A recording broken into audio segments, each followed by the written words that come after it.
গরিব কৃষক ঘরে জন্মগ্রহণ করা মাত্র ১৩ বছরের এই ছেলেটি প্রচণ্ড রকমের মেধাবী ছিল, কিন্তু পড়াশোনা করার মতো পারিবারিক সচ্ছলতা তার কখনোই ছিল না। তবে কথায় আছে না, একবার দেয়ালে পিঠ ঠেকে গেলে মানুষ পারে না এমন কোনো কিছুই পৃথিবীতে নেই। ঠিক তেমনি আফ্রিকার এই কালো ছেলেটি ক্ষুধার জ্বালায় এমন এক অভাবনীয় জিনিস আবিষ্কার করে ফেলে যা তাকে এখনও ইতিহাসে স্মরণীয় করে রেখেছে। তার সেই আবিষ্কার পুরো দেশকে দুর্ভিক্ষের হাত থেকে বাঁচিয়ে দিয়েছিল। তো চলুন সম্পূর্ণ সত্য ঘটনার উপর নির্মিত the boy who harnessed the wind মুভির গল্প আজকে আপনাদেরকে শোনাবো। তো চলুন গল্পটি শুরু করা যাক। উইলিয়াম নামের এই ছেলেটি আফ্রিকার মালাউ নামে একটা গ্রামে তার মা বাবার সাথে বাস করত। তার বাবা একজন কৃষক ছিল। তাদের এলাকার জমিগুলো বেশি একটা উর্বর ছিল না। তারা শুধুমাত্র ভুট্টা চাষ করে কোনো মতে তাদের জীবন ধারণ করত, কিন্তু ভুট্টার ফলন বেশি একটা হতো না। সে তার বাবার সাথে ভুট্টা খেতে কাজ করে তার বাবাকে সাহায্য করত। একদিন যখন তারা ভুট্টা খেতে কাজ করছিল, ঠিক তখনই তাদের এক প্রতিবেশী অজ্ঞান হয়ে ওখানে পড়ে যায়। না খেতে পেয়ে আসলে তারা সবাই অনেক বেশি পুষ্টিহীনতায় ভুগছিল। তাই সবাই তখন তাকে ধরাধরি করে বাড়িতে নিয়ে আসে। সারাদিন পরিশ্রম করার পরে বিকেলবেলা তারা তাদের ধর্মগুরুর কাছে বিভিন্ন ধরনের ধর্মীয় কথা শুনতে থাকে। তখন তাদের ধর্মগুরু বলতে থাকে, বহু বছর ধরেই আমাদের এই এলাকায় বৃষ্টি হয় না, তবে আমাদেরকে এভাবে বসে থাকলে চলবে না। সৃষ্টিকর্তা অবশ্যই আমাদের জন্য ভালো কিছু রেখেছেন, আমাদের উচিত পরিশ্রম করে যাওয়া। আর তাদের পুরো গ্রামের লোকগুলো এভাবে সারাদিন পরিশ্রম করে সাদাসিধে জীবনযাপন করত। উইলিয়াম স্কুলে যাওয়ার পাশাপাশি অবসর সময়ে যেখানে সেখানে পড়ে থাকা বিভিন্ন ধরনের ইলেকট্রনিক্স যন্ত্রপাতি মেরামত করত। সে একটা পুরনো রেডিও ব্যাটারি লাগিয়ে আবার ঠিকঠাক করে ফেলে। আসলে এই কাজগুলো করতে সে ভীষণ ভালোবাসত।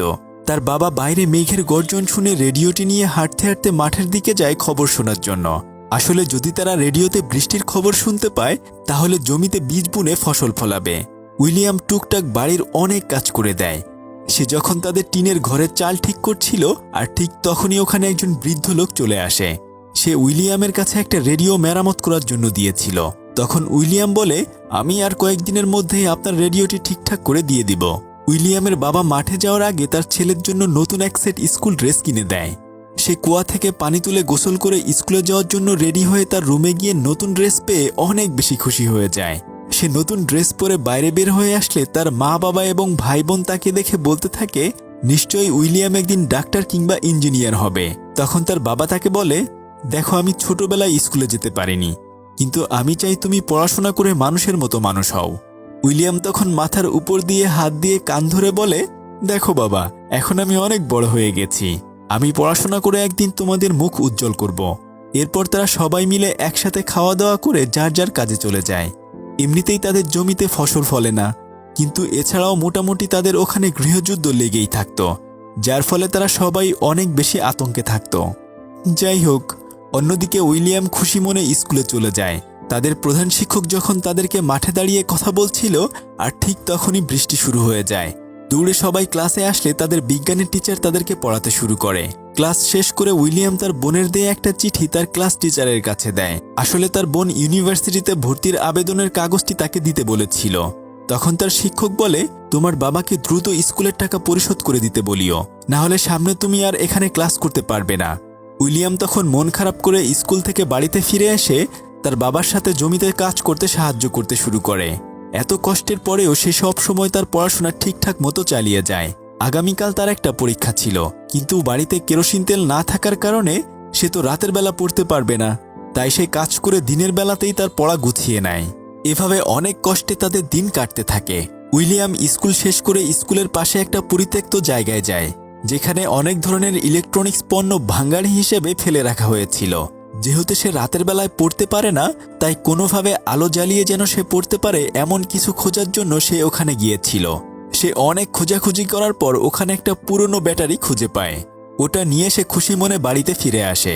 তাদের গ্রামে শহর থেকে দুজন লোক এসে তাদেরকে বলে, যদি তোমরা তোমাদের গাছগুলো আমাদের কাছে বিক্রি করে দাও, তাহলে 10,000 করে টাকা দেব। তখন গ্রামের মাতুব্বর তাদেরকে বলতে থাকে, যদি আমরা আমাদের গাছগুলো বিক্রি করে দেই, তাহলে হয়তো ঘূর্ণিঝড় কিংবা বন্যায় আমরা সবাই মারা পড়ব। শুরুতে তারা কেউ গাছ বিক্রি করতে রাজি হয় না, কিন্তু একটু পরে উইলিয়ামের চাচা তার নিজের গাছগুলো বিক্রি করে দিতে চায়। উইলিয়ামের বাবা তাকে অনেক বেশি বুঝালেও সে আসলে টাকার কাছে বিক্রি হয়ে যায়। আর তাকে দেখেই এক এক করে বাকি সমস্ত গ্রামের মানুষরা গাছ বিক্রি করার জন্য রাজি হয়ে যায়। কিন্তু উইলিয়ামের বাবা এত কষ্টর পরেও গাছগুলো বিক্রি করতে রাজি হয় না। বাড়িতে ফিরে এসে উইলিয়ামের চাচা তার বাবাকে বলতে থাকে, তুমি তোমার ছেলে মেয়ের জন্য জীবনটা নষ্ট করছো, বড় হয়ে ওরা তোমাকে কখনোই দেখাশোনা করবে না। তখন সে তার ভাইকে বলে, আমার ছেলে মেয়েকে নিয়ে তোর এত ভাবতে হবে না। তার চাচা তখন রাগ করে ওখান থেকে চলে যায়। উইলিয়াম বিকেলবেলা তার বন্ধুদের সাথে দেখা করতে যায়। আসলে তারা ক্রিকেট খেলা রেডিওতে শোনার জন্য সবাই একসাথে হয়েছিল, কিন্তু দুর্ভাগ্য তাদের রেডিওর ব্যাটারি শেষ হয়ে গিয়েছিল। তখন সে বাড়িতে দৌড়ে এসে পুরনো কয়েকটা ব্যাটারি নিয়ে যায়। তারপর আরও কতগুলো ব্যাটারি একসাথে জোড়া লাগিয়ে রেডিওটি চালু করে দেয়। এটা দেখে তারা সবাই অনেক বেশি খুশি হয়ে যায়। যখন সে তার বন্ধুদের সাথে বাড়িতে ফিরে আসছিল, তখন সে দেখে যে তার বোন তার স্কুল টিচারের সাথে দাঁড়িয়ে দাঁড়িয়ে গল্প করছে। আসলে তারা দুজন দুজনকে ভালোবাসত। এটা উইলিয়াম আগে থেকে জানত না। উইলিয়াম তখন তার বন্ধুকে বলে, তুই এই ঘটনা কাউকে বলবি না, আর যেভাবেই হোক আমরা ওই শিক্ষককে একটা উচিত শিক্ষা দেব। ওখান থেকে বাড়িতে ফিরে এসে সে তার বাবাকে বলে তার স্কুলে টাকা দেওয়ার জন্য। তখন তার বাবা বলে, কয়েক মাস পর যখন আমাদের জমির ফসলগুলো ঘরে তুলব, তখন সেগুলো বিক্রি করে স্কুলে টাকা দিয়ে দিব। প্রতিদিনের মতো স্কুল শেষ করে উইলিয়াম আবার সেই ফেলে রাখা যন্ত্রপাতির ওখানে ব্যাটারি খুঁজতে থাকে। সে ফেলে দেয়া পুরনো ব্যাটারিগুলো এক একটা চেক করে নেয়, কেননা গত পরীক্ষায় সে অনেক বেশি কম মার্কস পেয়েছিল। যদি এখান থেকে কয়েকটা ব্যাটারি নিয়ে এসে সে রাতের বেলা পড়ার জন্য লাইট তৈরি করতে পারে, তাহলে সে অবশ্যই ভালো রেজাল্ট করতে পারবে। ওখানে ব্যাটারি খোঁজাখুঁজির সময় সে একটা রড পেয়ে যায়, আর তখনই তাদের দুই বন্ধুর মাথায় একটা দুষ্টু বুদ্ধি চেপে বসে। তারা চাচ্ছিল যেন তাদের শিক্ষকের সাইকেলটি তারা নষ্ট করে দিতে পারে। কিন্তু উইলিয়াম ছিল খুবই ভদ্র এবং ভীতু টাইপের একটা ছেলে। সে তার সাইকেলটি নষ্ট করতে পারছিল না। তখন তার বন্ধু বলে, আচ্ছা ঠিক আছে, সাইকেল নষ্ট করতে হবে না, বরং আমরা ওনার সাইকেলের লাইটটা খুলে নিয়ে চলে যাই, ওটা দিয়ে রাতের বেলায় তুই পড়তে পারবি। যখন সে লাইটটা খুলে নিয়ে যাবে, তখন সে দেখতে পায় যে আসলে এই লাইটটা কোনো ধরনের ব্যাটারি ছাড়াই চলে। এটা দেখে সে আরও বেশি কৌতূহলী হয়ে যায়। তারপর সে যখন সাইকেলের প্যাডেল মারে, সে দেখে যে এটা একটা যন্ত্রের সাহায্যে আপনা আপনি বিদ্যুৎ উৎপাদন করে লাইটটি জ্বলছে। সে তখন সাইকেলের কোনো ক্ষতি না করে বাড়িতে চলে আসে। রাতের বেলায় তার বাবা মা তাদের কাছে যে কয়টা টাকা ছিল সেগুলো বের করে বলতে থাকে, আমাদের খুব শীঘ্রই উইলিয়ামের স্কুলের বেতন দিতে হবে। আমরা যতটা কষ্ট করি না কেন, আমাদের ছেলে মেয়েকে অবশ্যই পড়াশোনা করাতে হবে। দূর থেকে উইলিয়াম তাদের বাবা মায়ের এই কষ্টের কথাগুলো লুকিয়ে লুকিয়ে শুনে ফেলে। পরদিন স্কুলে গেলে উইলিয়াম সহ আরও কয়েকটা বাচ্চাকে আলাদা নাম ধরে দাঁড় করিয়ে রাখা হয়, আর তাদের প্রিন্সিপাল তাদেরকে বলে, যদি তোমরা স্কুলের ফিস না দিতে পারো, তাহলে তোমাদেরকে এই স্কুল থেকে বের করে দেয়া হবে। উইলিয়াম অনেক বেশি মন খারাপ করে বাড়িতে ফিরে আসে। প্রচণ্ড বৃষ্টির কারণে তাদের জমিতে পানি জমে যায়, আর তার বাবা তখন অনেক কষ্ট করে জমি থেকে পানি সরিয়ে দেওয়ার ব্যবস্থা করতে থাকে। যেহেতু তাদের গ্রামে সমস্ত গাছ কেটে ফেলা হয়েছিল, তাই বন্যার পানি তাদের সমস্ত ফসলগুলো নষ্ট করে দেয়। এখন তাদের বেঁচে থাকায় অনেক বেশি কষ্টকর হয়ে পড়েছিল। তাই তার বাবা তখন শহরে যায় তার পুরনো এক বন্ধুর কাছে সাহায্য চাওয়ার জন্য। কিন্তু তার বন্ধু তখন তাকে উপহাস করে বলে, স্কুল লাইফে তুমি ছিলে সবচেয়ে সৎ মানুষ, কিন্তু দেখো আজকে তোমার কি পরিণতি হয়েছে। তবে আমি তোমাকে কোনোভাবেই সাহায্য করতে পারবো না, কেননা বন্যা শেষে অনেক বেশি খরা হবে, আর তখনও তুমি পানির অভাবে ফসল ফলাতে পারবে না। আর তোমাকে যদি এখন আমি টাকা ধার দেই, সেই টাকা তুমি আর কখনোই পরিশোধ করতে পারবে না। তার বাবা তখন খালি হাতে ওখান থেকে মন খারাপ করে বাড়িতে ফিরে আসে। কিছুদিন পর দেখা যায় যে বৃষ্টির অভাবে ওখানকার মাটি ফেটে চৌচির হয়ে গেছে, আর তাদের ফসলগুলো পানির অভাবে এক এক করে মরে যাচ্ছে। প্রতিদিনের মতো উইলিয়াম ওইখানে গিয়ে পুরনো ব্যাটারিগুলো কুড়াতে থাকে। তখন সে ওখানে ভাঙা একটা পানির পাম্প খুঁজে পায়। ওটা হাতে নিয়ে সে তার বন্ধুকে বলতে থাকে, এটাকে যদি কোনোভাবে ঠিক করতে পারি, তাহলে হয়তো আমরা পানির ব্যবস্থা করতে পারবো, আর সেই পানি দিয়ে খুব সহজেই আমাদের জমিতে পানি দিয়ে ফসল ফলাতে পারবো। অন্যদিকে তার বাবা তার স্কুলের টাকা পরিশোধ করতে পারছিল না, তাই উইলিয়াম লুকিয়ে লুকিয়েই স্কুলে যেত। পড়াশোনার প্রতি তার প্রচণ্ড টান ছিল, আর যাই হোক না কেন সে লুকিয়ে লুকিয়ে বিজ্ঞান ক্লাসগুলো করে যেত। ক্লাস শেষ করে সে তার স্কুল শিক্ষককে বলতে থাকে, আপনার সাইকেলের চাকা ঘুরলে কিভাবে লাইটগুলো জ্বলে ওঠে?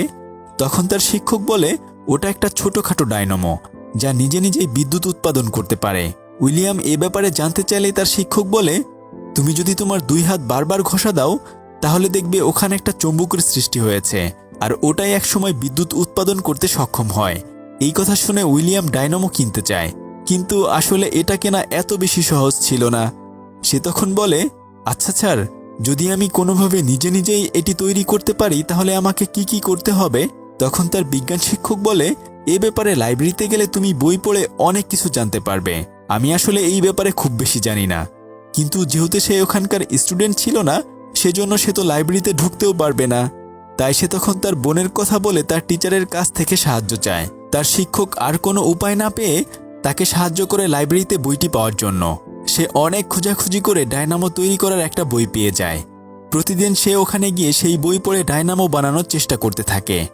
তাদের গ্রামে সরকারের কিছু নেতা মন্ত্রীরা এসে ভাষণ দিতে থাকে যে যদি তারা তাদেরকে ভোট দেয় তাহলে সরকারের পক্ষ থেকে তাদের খাবার দাবারের ব্যবস্থা করা হবে। তবে তাদের গ্রামের মাতবর তখন বলতে থাকে, যদি আমাদেরকে ফসল ফলানোর জন্য পর্যাপ্ত পানির ব্যবস্থা করে দিতে পারে তাহলেই শুধুমাত্র আমরা তাকে ভোট দিব, আর তা না হলে আমরা কেউ ভোট দিতে যাব না। এই কথা শুনে রাজনৈতিক নেতারা তার উপর অনেক বেশি ক্ষেপে যায়। তারা তাদের বডিগার্ড দিয়ে তাকে স্টেজের পিছনে নিয়ে মাটিতে ফেলে মারতে শুরু করে, কেননা সে সব সময় গ্রামবাসীর পক্ষে ছিল, সব সময় সে সত্য কথা বলতো। সেজন্য আজকে তার এই পরিণতি হয়েছে। উইলিয়ামের বাবা এবং বাকি সবাই মিলে দৌড়ে গিয়ে কোনো মতে তাদের হাত থেকে তাদের গ্রামের ওই মাতব্বরকে বাঁচিয়ে নেয়। দেখতে দেখতে কয়েকটা দিন পেরিয়ে গেলে তাদের ফসল কাটার সময় হয়ে যায়, কিন্তু দেখা যায় যে এবার পানি না থাকার কারণে তাদের ভুট্টা একদমই ফলন হয়নি। এগুলো দিয়ে তারা হয়তো মাত্র 2-3 মাস খেয়ে কোনো মতে বেঁচে থাকতে পারবে, কিন্তু বাকিটা বছর তারা কিভাবে বেঁচে থাকবে এগুলোই তারা ভাবতে থাকে। তাদের অবস্থা এতটাই খারাপ হয়ে গিয়েছিল যে ক্ষুধার যন্ত্রণায় তারা তাদের ঘরের চালের টিন খুলে বিক্রি করে খাবার কেনার জন্য যায়।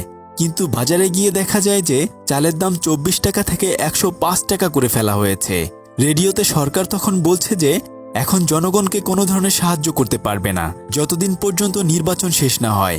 এই কথা শুনে তারা সবাই অনেক বেশি চিন্তিত হয়ে পড়ে। উইলিয়ামের বাবা বলে, যদি আমরা এভাবে মুখ বুজে চুপচাপ করে বসে থাকি তাহলে সরকার কখনোই আমাদেরকে সাহায্য করবে না।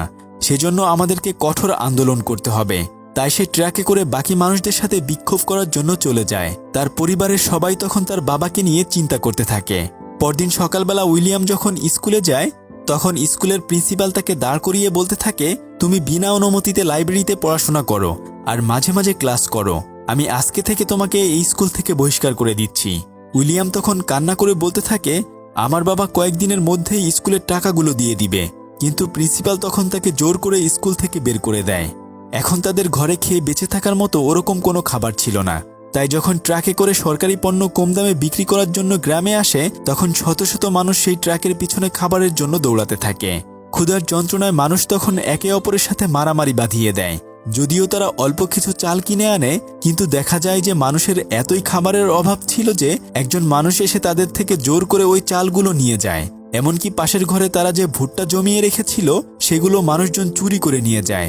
সবকিছু দেখে উইলিয়ামের মা অনেক বেশি ভেঙে পড়ে, কেননা এখন তাদের কাছে খাওয়ার জন্য আর কোনো কিছুই অবশিষ্ট ছিল না। অন্যদিকে তাদের সেই স্কুল টিচার উইলিয়ামের বোনকে ওখান থেকে নিয়ে যেতে চায়, কিন্তু তার বোন বলে, আমার বাবা মা ভাই বোনগুলোকে ছেড়ে আমি তোমার সাথে পালিয়ে যেতে পারবো না। ক্ষুধার জ্বালায় সারা দেশে একটা বিশৃঙ্খলা অবস্থা সৃষ্টি হয়ে যায়। মানুষ একটু খাবারের জন্য ভীষণ বড় লাইন ধরে দাঁড়িয়ে থাকে। তখন উইলিয়াম স্কুলে পড়াশোনা বাদ দিয়ে সেই লাইনে দাঁড়িয়ে থাকে কম দামে খাবার পাওয়ার জন্য। তারা দেখে যে ট্রাকে করে আসলে তাদের জন্য খাবার আনা হয় নাই, আর তখন তাদের দিকে একটা ট্রাক ছুটে আসে। তারা সবাই তখন মনে করে হয়তো ওই ট্রাকে করে খাবার আনা হয়েছে, কিন্তু একটু পরে দেখে যে আসলে ওই ট্রাকে কোনো খাবারই নেই। উইলিয়াম তখন সাইকেল চালিয়ে ওই ট্রাকের পিছনে পিছনে ছুটতে শুরু করে। শত শত মানুষ ক্ষুধার যন্ত্রণায় এদিক সেদিক ছুটতে থাকে। উইলিয়াম বুঝতে পারে যে যদি সে এভাবে লাইনে বসে থাকে তাহলে কখনোই সে খাবার কিনতে পারবে না। তাই সে তখন চুপি চুপি করে অন্য একটা পাশ দিয়ে সেই গুদামের ভেতরে প্রবেশ করে। তারপর সে অনেক কষ্টে 15 কেজি খাবার কিনে নেয়। কিন্তু এখান থেকে বের হওয়ার আসলে কোনো উপায় ছিল না, কেননা বাইরে বের হলে মানুষজন হয়তো তাদের খাবার ছিনতাই করে নিয়ে যাবে। তবে উইলিয়াম অনেক কষ্টে সেখান থেকে সবার চোখ ফাঁকি দিয়ে কোনো মতে তাদের বাড়িতে ফিরে আসে। উইলিয়ামের বাবা বাড়িতে এসে জানতে পারে যে তাদের জমিয়ে রাখা খাবারগুলো মানুষজন চুরি করে নিয়ে গেছে। তখন সে সবাইকে বলতে থাকে, আমাদের কাছে এখন যে খাবার আছে এগুলো দিয়ে কোনো মতে খেয়ে আমরা বেঁচে থাকতে পারবো, আর এখন থেকে আমাদেরকে মাত্র একবেলা খাবার খেতে হবে। তাদের কাছে যে অল্প খাবার ছিল সেগুলো একটু একটু খেয়ে তারা কোনো মতে বেঁচে থাকতে শুরু করে, আর সারাদিন মাঠে কাজ করতে থাকে এই আশায় যে হয়তো মাঠে ফসল হলে তারা পেট ভরে খেতে পারবে। তবে একটুও বৃষ্টি না হওয়ার কারণে তারা প্রায় হাল ছেড়ে দেয়। এভাবে অল্প একটু খেয়ে কোনো রকম তাদের জীবন চলতে থাকে। তবে উইলিয়াম ছোট হলেও তার মনটা অনেক বড় ছিল। সে তার ভাগের খাবার থেকে চুরি করে কুকুরটিকেও একটু খাবার খেতে দিত। এটা দেখে তার বাবা তাকে অনেক বেশি রাগ করত। সেদিন রাতের বেলায় সে তার বোনকে বলে, আমি তোমার এবং সায়েন্স টিচারের সম্পর্কের কথা জেনে গিয়েছি, তবে আপু তোমাকে একটা কাজ করে দিতে হবে। যেভাবেই হোক তুমি তার কাছ থেকে তার সাইকেলের ডায়নামোটা আমাকে এনে দেবে, ওটা দিয়ে আমি পাম্পের সাহায্যে পানি তুলতে পারবো। তার বোন তখন অনেক বেশি চিন্তা করতে থাকে। আর পরদিন সকালবেলা ওই শিক্ষকের সাথে সে পালিয়ে যায়। সকাল হলেই তারা দেখতে পায় যে তার বোন আসলে তাদের বাড়িতে নেই। তখন তার বাবা তার মেয়েকে খোঁজার জন্য এদিক সেদিক খুঁজতে থাকে। বাড়ির আশেপাশে সব জায়গায় খুঁজে না পেয়ে তারা তখন স্কুলে গিয়েও তাদের কোনো খোঁজ পায় না। তবে উইলিয়াম দেখে যে সেই ডায়নামোটা তার বোন তাদের ঘরে রেখে গিয়েছে। অনেক মন খারাপ করে উইলিয়াম ওখান থেকে ফিরে আসে, কিন্তু সে তার বোনের চলে যাওয়ার কথা তার বাবাকে বলে না। সে তার বন্ধুদের সাথে আলাপ করতে থাকে কিভাবে ডায়নামো দিয়ে বিদ্যুৎ তৈরি করা সম্ভব, কিন্তু বাকিদের মাথায় আসলে একটুও বুদ্ধি ছিল না। তারা তার এই কথায় একদমই বিশ্বাস করে না। তবে সে তাদেরকে অনেক বুঝিয়ে সুঝিয়ে উইন্ডমিল বানানোর সিস্টেম করতে থাকে। ফেলে দেওয়া জিনিস দিয়ে তারা ছোট্ট একটা উইন্ডমিল বানিয়ে ব্যাটারির সাথে তার দিয়ে পরীক্ষা করতে শুরু করে। কিছুক্ষণ পরে দেখা যায় যে যখন তাদের ফ্যানের পাখা ঘুরতে শুরু করে আর এরপর একা একাই ওই রেডিওটি চলতে শুরু করে, তখন তারা বলতে থাকে, যদি আমরা অনেক বড় একটা উইন্ডমিল বানাতে পারি আর সেখান থেকে আমরা অনেক বেশি বিদ্যুৎ উৎপাদন করতে পারবো। এরপর তারা বাকি সব বন্ধু মিলে সেই ময়লার ভাগাড়ে গিয়ে ওখান থেকে প্রয়োজনীয় জিনিসপত্র তারা এক এক করে গোছাতে শুরু করে। দুপুরবেলা যখন তার বাবা মাঠে কাজ করছিল, তখন সে ওই ছোট্ট ফ্যানটি নিয়ে তার বাবার কাছে গিয়ে তাকে দেখায়। সে তাকে বলে, দেখো বাবা, ব্যাটারি ছাড়া রেডিও চালানো সম্ভব। তখন তার বাবা বলে, ঠিক আছে, তুমি ভালো কাজ করেছ। উইলিয়াম তখন ভয়ে ভয়ে বলে, বাবা, তুমি যদি আমাকে আমাদের ওই সাইকেলটা দাও, তাহলে সেটা দিয়ে আমি অনেক বড় একটা উইন্ডমিল বানাতে পারবো আর সেখান থেকে অনেক বেশি বিদ্যুৎ উৎপাদন করে পানির পাম্প চালানো সম্ভব হবে। কিন্তু তার বাবা তখন তাকে বলে এসব পাগলের আলাপ বন্ধ করতে আর আজকে থেকে মাঠে কাজ শুরু করতে। উইলিয়াম তখন তার বাবাকে বোঝাতে গেলে তার বাবা রাগ করে তার ওই ছোট্ট পাখাটি ভেঙে ফেলে এবং রাগে দুঃখে তাকেও ধাক্কা দিয়ে ফেলে দেয়। বেচারা আর কোনো উপায় না পেয়ে তার বাবার সাথে মাঠে তখন কাজ করতে শুরু করে, কিন্তু এত কাঠফাটা রোদে তাদের কাজ করতে অনেক বেশি কষ্ট হচ্ছিল। আকাশের দিকে তাকিয়ে তারা বলতে থাকে, হয়তো খুব সহজে কখনোই বৃষ্টি নামবে না। সে তখন আবার সেই উইন্ডমিল বানানোর জন্য তার বন্ধুদের কাছে যায়। তবে তাদের কয়েকজন গ্রাম ছেড়ে অন্য জায়গায় চলে যেতে চায়, কেননা এখানে দুর্ভিক্ষ শুরু হয়ে গেছে। তখন উইলিয়াম বলে, তোরা চিন্তা করিস না, আমি যেভাবেই হোক একটা সাইকেল খুঁজে বের করব আর এরপর উইন্ডমিল বানানোর ব্যবস্থা করব। তার বাবা যখন মাঠ থেকে ফিরে সাইকেলটি তাদের ঘরে রেখে আসে, সে আবার তার বাবার কাছে গিয়ে ওই সাইকেলটি চায়। তখন তার বন্ধুরা তার বাবাকে অনেক বেশি রিকোয়েস্ট করলে তার বাবা কোদাল নিয়ে তাদের সবাইকে ওখান থেকে তাড়িয়ে দেয়। দিনকে দিন তাদের গ্রামের অবস্থা খুবই খারাপ হতে শুরু করে। তবে উইলিয়াম এখনও একা একা সবাইকে ছাড়াই কাজ করে যাচ্ছে। রাস্তা দিয়ে যাওয়ার সময় সে দেখে যে তার প্রিয় কুকুরটা খাবার না পেয়ে রাস্তায় মরে পড়ে রয়েছে। গ্রামে এক এক করে মানুষগুলো না খেতে পেয়ে মারা যেতে শুরু করে। তখন উইলিয়াম তার বাবাকে বলে, বাবা, তুমি আমাকে একবার বিশ্বাস করেই দেখো, তোমার সাইকেলটা দিয়ে সত্যি আমি উইন্ডমিল তৈরি করতে পারবো। তার বাবা তখন তার কথায় বিশ্বাস করে সাইকেলটিকে মেকানিকের কাছে নিয়ে যায়। তার প্রিয় সাইকেলটিকে তার চোখের সামনে একটু একটু করে কেটে ফেলা হয়। উইলিয়াম গ্রামের মানুষের সাহায্যে কাঠ দিয়ে বড় একটা উইন্ডমিল বানানোর ব্যবস্থা করে আর সেই সাইকেল দিয়ে আর পুরনো কয়েকটা ব্যাটারি নিয়ে সে একটা মেশিন বানিয়ে ফেলে। তারপর সে কুয়ার কাছে পাইপ সেট করে দেয়। উইন্ডমিলটি দড়ি দিয়ে বেঁধে তারা অনেক উঁচুতে ঝুলিয়ে দেয়। সাইকেলের চাকার সাথে সে ওই ডায়নামোটি সেট করে তার জুড়ে দেয় আর এরপর বাতাস আসলে সেটা ঘুরতে শুরু করে। তাদের গ্রামের বাকি মানুষরা ওখানে ভিড় জমায় তার এটা দেখার জন্য। আস্তে আস্তে করে সবাই পানির লাইন তাদের জমিতে নিয়ে যায়। অনেকক্ষণ পরে ব্যাটারি চার্জ হয়ে একটু একটু করে পানি উঠতে শুরু করে আর কুয়ার নিচ থেকে তারা খুব সহজেই তাদের খেতে পানি আনতে সক্ষম হয়। এটা দেখে উইলিয়ামের বাবা দৌড়ে এসে তাকে জড়িয়ে ধরে। তারা সবাই আসলে অনেক বেশি খুশি ছিল, কেননা এত সহজে পানির ব্যবস্থা করা আসলে কোনোভাবেই সম্ভব ছিল না। আর এই ছোট্ট ছেলেটি তার বুদ্ধি দিয়ে এই অসম্ভব কাজটিকেই সম্ভব করেছিল। তারা পুরোদমে তাদের খেতে তখন কাজ করতে শুরু করে দেয়। পানির সাহায্যে তারা আবার সবুজ ফসল ফলাতে শুরু করে। এত কষ্টের পর তার এই আবিষ্কার পরবর্তীতে আফ্রিকার ওই দুর্ভিক্ষপ্রবণ এলাকাতে সোনালী সবুজ ফসল ফলাতে সাহায্য করে। আর এই আবিষ্কারটা আফ্রিকারই প্রত্যন্ত গ্রামের একটা ছেলে সত্যিই করেছিল। এতক্ষণ আপনাদের সাথে ছিলাম আমি সাদি। ফিরছি কয়েকদিনের মধ্যেই নতুন কোনো ভিডিও নিয়ে। আল্লাহ হাফেজ।